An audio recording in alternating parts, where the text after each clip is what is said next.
Olá, irmãos e irmãs, sejam todos muito bem-vindos. Eu sou Emilene Araújo, gerente de projetos sociais da Sociedade Bíblica do Brasil. E hoje a palestra será Missão Integral e o papel da Igreja no contexto social, em comemoração ao mês da Bíblia. É um prazer ter você conosco. Bom, nós vamos falar sobre um tema muito interessante e muito importante para as igrejas e para a sociedade. Quando a gente fala de missão integral, às vezes há muitas dúvidas sobre até onde a igreja pode ir, qual o verdadeiro papel e missão da igreja aqui na sociedade. Então nós vamos falar um pouco sobre isso. Ao final também nós daremos algumas dicas e caminhos de como a igreja pode se envolver de forma ativa na missão integral. Quando a gente fala de missão integral hoje, um tema muito utilizado ali nas décadas de 80, 90, nós encontramos também muitas teologias sobre isso, muitas visões sobre isso. Mas é importante dizer que o que nós vamos trazer hoje é uma cosmovisão bíblica. Nós vamos trazer uma teologia que coloca o Cristo no centro de todas as nossas ações. E trago o versículo que está em João 3,16, que diz o seguinte: porque Deus amou o mundo tanto que deu o seu único filho, para que todo aquele que nele crê não morra, mas tenha a vida eterna. Nós temos uma missão integral, porque nós temos um evangelho integral. Em toda a Bíblia nós vamos encontrar o Deus que coloca o ser humano como um ser integral, um ser com diversas necessidades e mais do que isso, um ser que pode ser acolhido, que pode ser suprido em suas necessidades diárias, em suas necessidades espirituais. Então nós vamos focar muito sobre o que a Bíblia diz sobre esse tema, como Jesus também aqui na Terra nos mostra e nos ensina sobre como tratar as pessoas, de como ajudar as pessoas. Quando a gente traz esse versículo, esse é o versículo que eu trouxe como centro, a gente entende que é um versículo que traz a missão integral na prática. Por que eu falo isso? Porque se a gente for ler os itens desse versículo, primeiro eu destaquei, porque Deus amou. Quando a gente fala de amar o próximo, então trazemos aí um mandamento. Esse versículo traz que Deus amou o mundo tanto. Ou seja, quando a gente fala de amor, a gente entende que o evangelho ele é essencial para a libertação integral do ser humano. Mas a prática integral do amor, ela é uma consequência da salvação. Então, Deus nos chama a amar a todas as pessoas, seja ela da nossa igreja, seja ela pessoas que aceitaram ou não a Cristo, mas amar é um mandamento e Deus nos chama a amar. E não tem como a gente falar de amor sem a gente mostrar este amor. Como que a gente pode verdadeiramente, na prática, mostrar esse amor de Deus? E é importante dizer que quando a gente ama não ama porque nós somos bons, nós amamos porque Deus nos amou primeiro. Então, essa é a chave para a missão integral, quando a gente coloca a missão integral numa cosmovisão bíblica.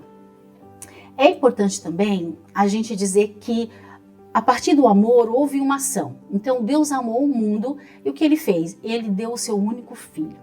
Ele enviou o seu único filho para morrer por todos nós, para que tenhamos a salvação. Então o segundo ponto é que Deus deu o seu único filho.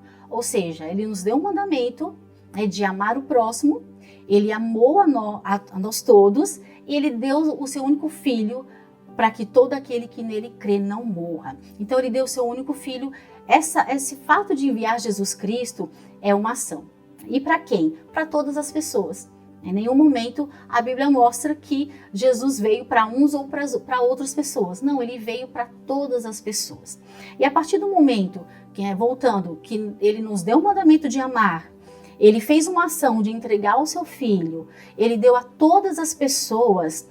Para quê? Para que ela tenha a vida eterna, para que tenhamos a vida eterna. Quando a gente chega nesse ponto de ter a vida eterna, é a transformação do reino de Deus. E aí a gente pode entender de forma integral que toda a ação que Deus faz para cada um de nós é para que tenha uma transformação. Não há como você considerar uma ação de forma isolada. Eu vou fazer uma ação para uma pessoa, mas eu não quero que ela tenha transformação. Ou vou fazer uma ação para uma pessoa só para que ela fique melhor naquele momento. Não tem como desvincular o reino de Deus da missão integral. Então, quando a gente fala do amor, a gente fala do amor fraternal, a gente fala do amor à família, a gente fala do amor ao próximo, do amor até mesmo àquelas pessoas que a gente não tem muito contato, né? Aquelas pessoas que aparecem no nosso dia a dia, aquelas pessoas que estão próximas de nós, as que estão longe da gente, aquelas pessoas que nos magoaram. Então, não há limite quando a gente fala de amor. Em João 14:12, nós encontramos o seguinte: em verdade, lhes digo, que aquele que crê em mim fará também as obras que eu faço e outras maiores fará, porque eu vou para junto do Pai. Quando a gente lê esse versículo, a gente entende também que fazer missão integral é seguir aquilo que Cristo fez, tanto na área espiritual, como na área social, no relacionamento com as pessoas, né? Quando Jesus fala sobre essas obras, né, a gente entende que essas obras, trazendo um pouco o significado dessa palavra, do grego, que era ergon, ele traz um significado de trabalho, ele traz um significado de ação, de ato, né? É um trabalho e é um esforço, né? É um conjunto de tudo aquilo, né, que fazia parte da obra evangelizadora de Cristo. Então isso nos traz algumas responsabilidades importantes, né? Não é um trabalho isolado. É muito importante dizer que quando a gente fala de ajuda ao próximo, a gente nunca vê essa ajuda desassociada do evangelho. Porque essa ajuda e esse trabalho, ele nasce em consonância com o poder de Deus. Então nós fazemos porque nós amamos, porque Ele nos amou primeiro, né? E é dessa forma que Deus se revela ao mundo. E aí a gente começa a pensar o que seria uma boa obra, né? Qual ato eu poderia ter para falar sobre fazer ou não uma boa obra? E Tiago nos diz o seguinte, em Tiago 2:15 e 16: se um irmão ou uma irmã estiverem com falta de roupa e necessitando do alimento diário, e um de vocês lhe disser, vão em paz, tratem de se aquecer e de se alimentar bem, mas não lhes dão o necessário para o corpo, qual é o proveito disso? Ainda no versículo 17 e 18, nós encontramos o seguinte: assim também a fé, se não tiver obras, por si só está morta. Mas alguém dirá, você tem fé e eu tenho obras. Mostre-me sua fé sem as obras, e eu com as obras lhe mostrarei a minha fé. Então, quando a gente fala das obras, quando a gente fala de fazer algo ao próximo, ela é a materialização da sua fé.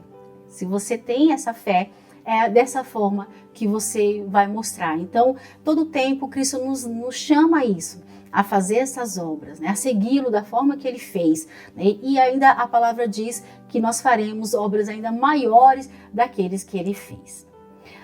Em João 10:10, nós encontramos o versículo, né, parte B do versículo, que diz, eu vim para que tenham vida e a tenham em abundância. É claro, quando a gente fala sobre vida em abundância, a gente sabe que nós teremos uma vida em abundância plena, né, somente na glória. Isso é fato, né? A Bíblia nos mostra sobre isso. Mas como a gente pode falar sobre vida em abundância, né? Sendo que a gente não abunda a solidariedade, sendo que a gente não se comove ou não estabelece nenhum tipo de ajuda frente às pessoas que passam algum tipo de dificuldade. Então a gente entende que viver o evangelho da salvação é o evangelho da partilha. E é isso que a Bíblia sempre nos chama a fazer. Então, os mandamentos de Deus, né, mostra a clara preocupação que Deus tinha sempre com o vulnerável. Então, há várias passagens bíblicas que mostram essa preocupação com as viúvas, com os órfãos, com os estrangeiros, com os pobres, com os oprimidos, ou seja, com os mais necessitados. A gente encontra em Miqueias 6:8. Ele já mostrou a você o que é bom. E o que o Senhor pede de você?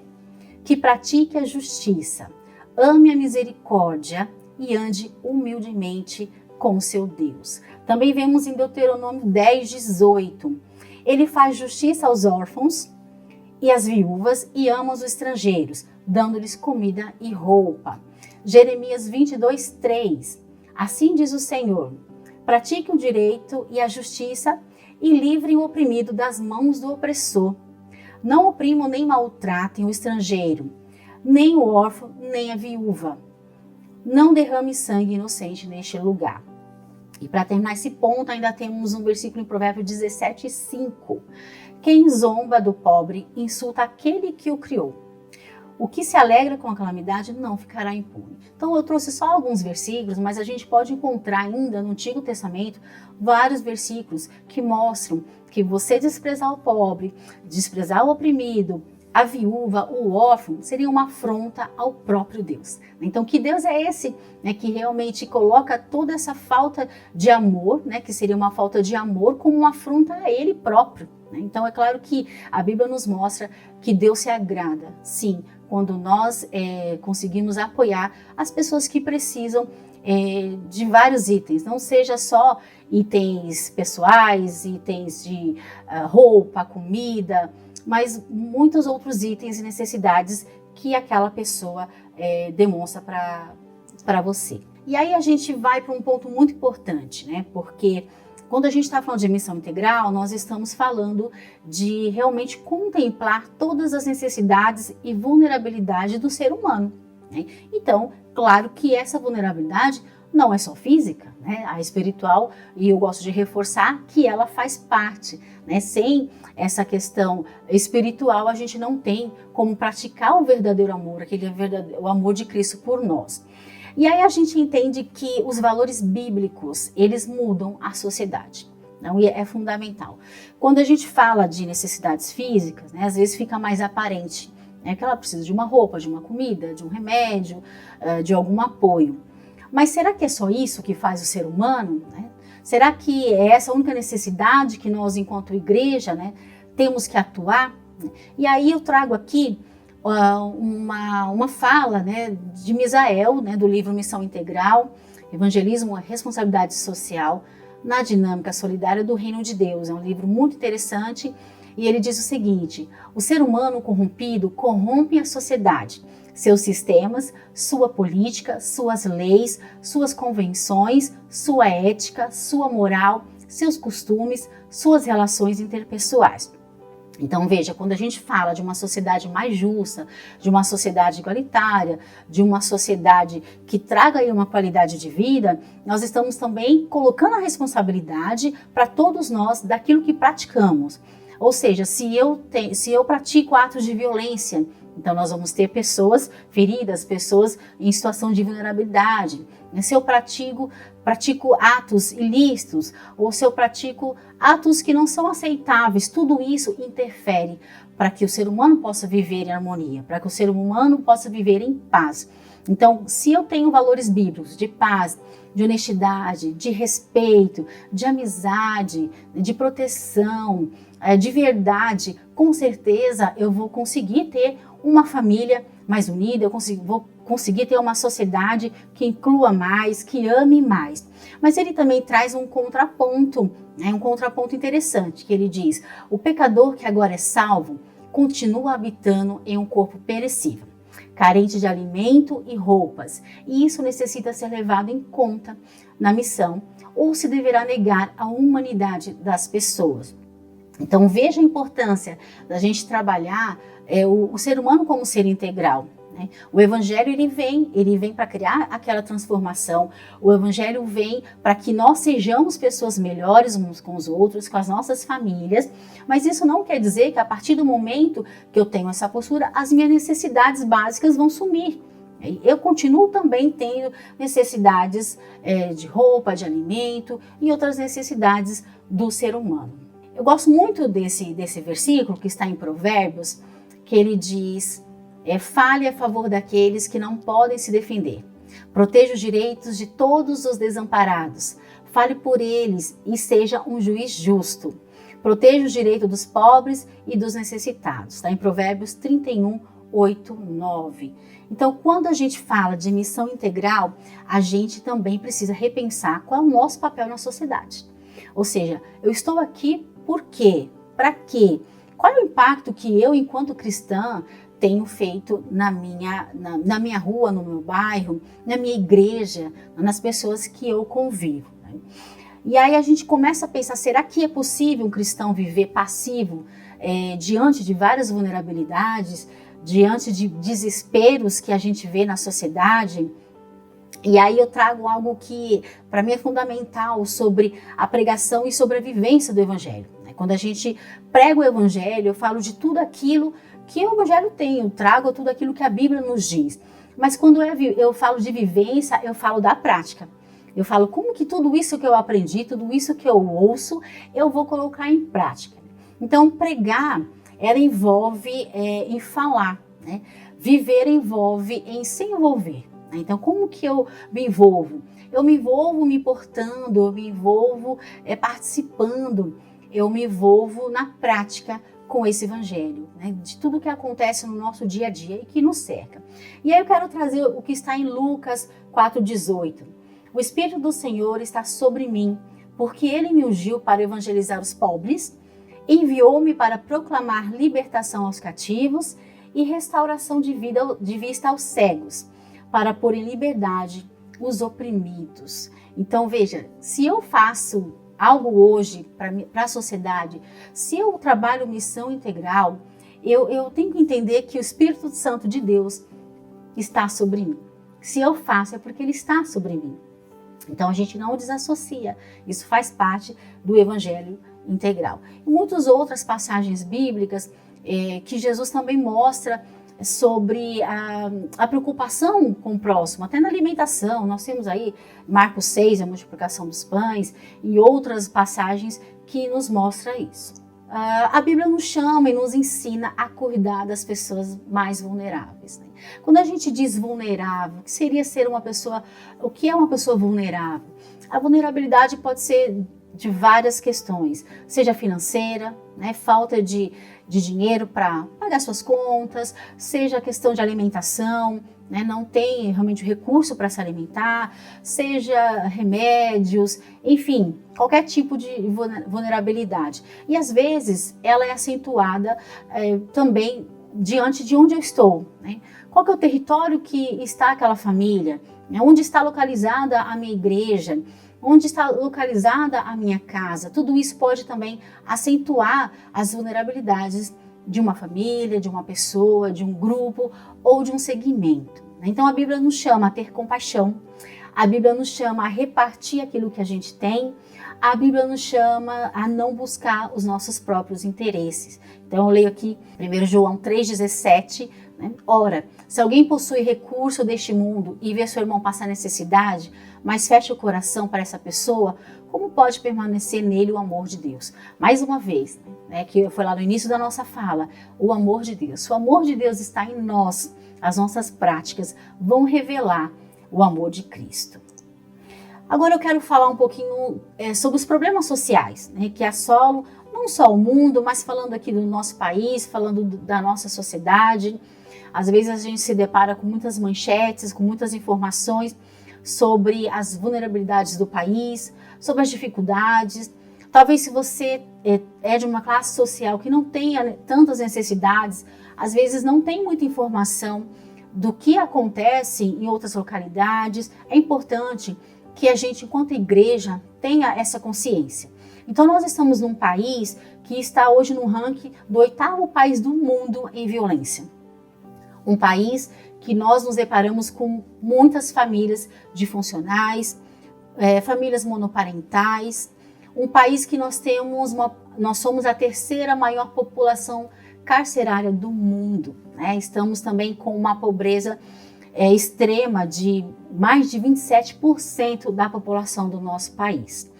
Uma sociedade também que está envelhecendo, né? Hoje mais de 10% da população é pessoa idosa, né? E essa estatística tende a aumentar cada vez mais. Então alguns grupos, é importante dizer que alguns grupos eles têm uma vulnerabilidade maior, até independente da renda. Quando você fala de mobilidade para a pessoa idosa, quando você fala de acesso às pessoas com deficiência, isso mostra também como é vulnerável, né? Como que essas pessoas precisam lutar talvez um pouco mais para ter um pouco mais de inclusão e mais recursos. 20% da nossa população é composta de crianças. Então, há muitas crianças na nossa sociedade e nós precisamos ter um olhar voltado a elas. Mais de 12 milhões de pessoas usam algum tipo de drogas no nosso país, né? De substâncias psicoativas. Enfim, é uma população que tem também crescido aqui no Brasil.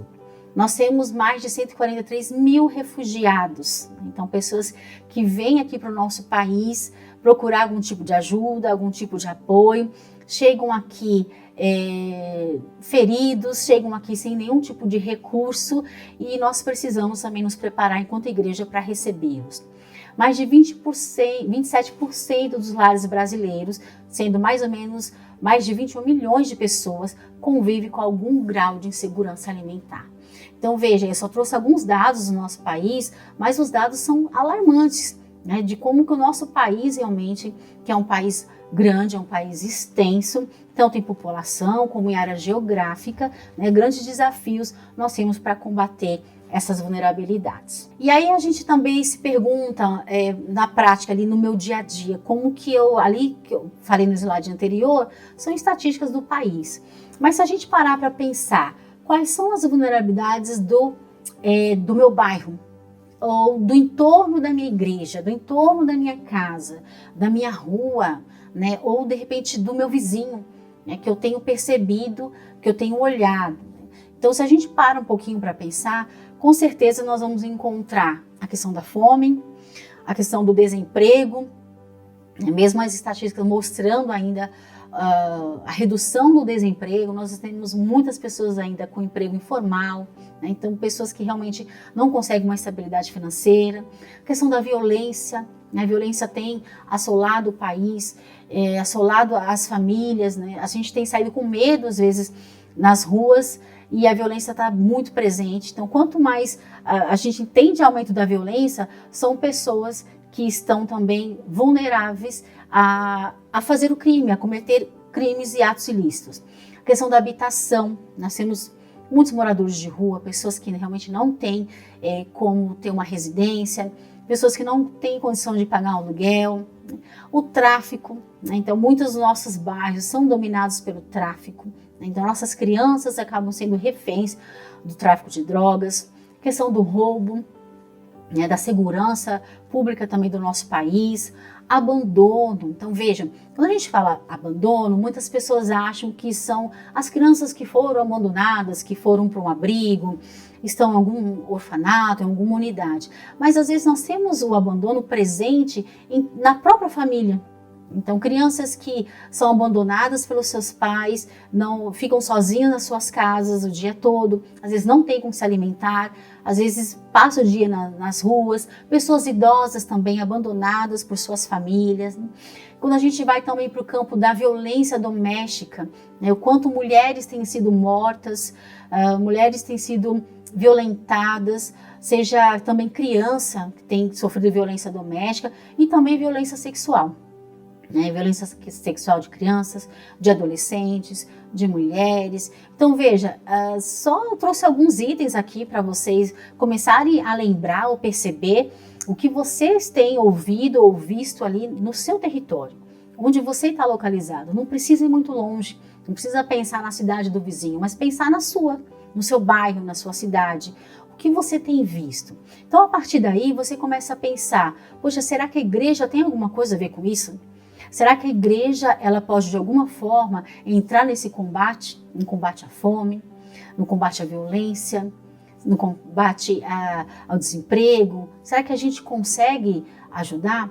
É importante a gente sempre ter um olhar voltado para essa realidade, porque a partir dela a gente começa a pensar como que a igreja pode fazer ações efetivas de missão integral. Aí a gente entra também em outro campo que é importante que você conheça, que é o campo das políticas públicas. Então, no nosso país nós temos políticas públicas que são importantes para a inclusão, principalmente de pessoas que vivem em situação de vulnerabilidade.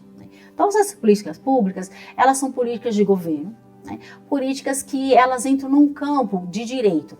Elas não entram num campo de caridade, né, de benemerência, mas é um campo de direito. Ou seja, a partir do momento que eu tenho uma política pública estabelecida, que eu tenho uma legislação, uma resolução que me dá o direito de ter acesso a algum serviço, isso eu posso reivindicar. Então, quando a gente fala em política pública, a gente entende que ela também ela traz ações de transformação. A ideia de uma política pública não é manter a pessoa na mesma situação atual, é dar condições para que ela possa superar também suas vulnerabilidades. E a igreja, ela pode e deve contar com as políticas públicas, mas para isso ela precisa conhecer. Como que você trabalha em políticas públicas? Hoje nós temos política na saúde, na educação, nós temos algumas políticas que nos dão aí uma certa proteção social.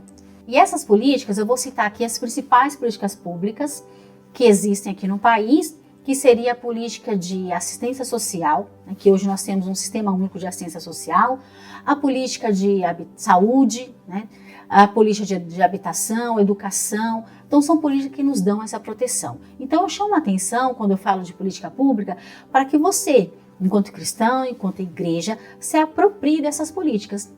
Às vezes vai chegar gente na sua igreja e vai ter uma certa dificuldade, uma certa necessidade, e que a gente pode, com informação, incluir essas pessoas nas políticas públicas do nosso país. Lembrando que todos os impostos que nós pagamos, tudo que a gente paga hoje para o governo, é um recurso legítimo para a inclusão em políticas públicas. Então é importante que a gente consiga acessá-lo. Agora, como que a gente pode, de forma prática, ser incluída nessas políticas públicas? Bom, primeiro é importante dizer que é um direito constitucional e que a gente de acessar essas políticas públicas e de participar na construção delas. Precisamos ter acesso à informação, quais são essas políticas, quais são os programas, projetos e serviços que eu posso acessar, participação na elaboração, implementação, fiscalização, como eu disse, esses recursos públicos que são investidos nessas políticas são recursos que nós pagamos nossos impostos. Então a gente tem e deve sim participar nessa fiscalização. A questão do voto consciente, você saber quais são os políticos a história dos políticos para que você possa fazer um voto consciente, e o controle social. Então hoje existem conselhos da municipal, da ciência social, conselho municipal de saúde, conselho municipal da criança e do adolescente, que você, enquanto sociedade civil, enquanto pessoa, você pode participar sim para conhecer essas leis e conhecer essas políticas e conseguir informar também, não só você, sua família, mas as pessoas que você quer atender na sua igreja. E como que a igreja pode se envolver em missão integral? Então eu trouxe aqui alguns itens macros aqui que eu quero falar para vocês, que seria primeiro ler a Bíblia. Quando você lê a Bíblia, você vai entender que a missão integral faz parte do plano de Deus para a nossa vida, para a nossa história, e a materialização daquilo que Cristo fez por nós. Ame o seu próximo, é cumprimento de mandamento. Olhar para o próximo, se importar com as suas necessidades, procurar informação. O povo de Deus precisa ser um povo informado, saber o que existe no nosso país.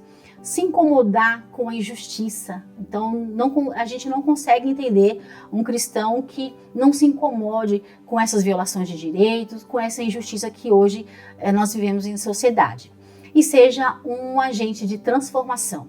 Ou seja, você pode fazer com que famílias, pessoas, grupos, segmentos possam ter uma vida melhor, possam ter suas necessidades também supridas. E aí, de uma forma mais prática, de como você pode se envolver. Então, a sua igreja ela pode criar um ministério social. Você pode colocar o nome que você achar melhor. Nós temos igrejas que colocam Ministério de Ação Social, Ministério de Projetos Sociais. Eu acho que colocar a igreja, voltar a igreja para esse assunto é muito pertinente. E aí convidar pessoas que também tenham esse amor, essa missão no coração para trabalhar neste ministério. A partir do momento que uma família sabe que existe um ministério como este, ela começa a acessar.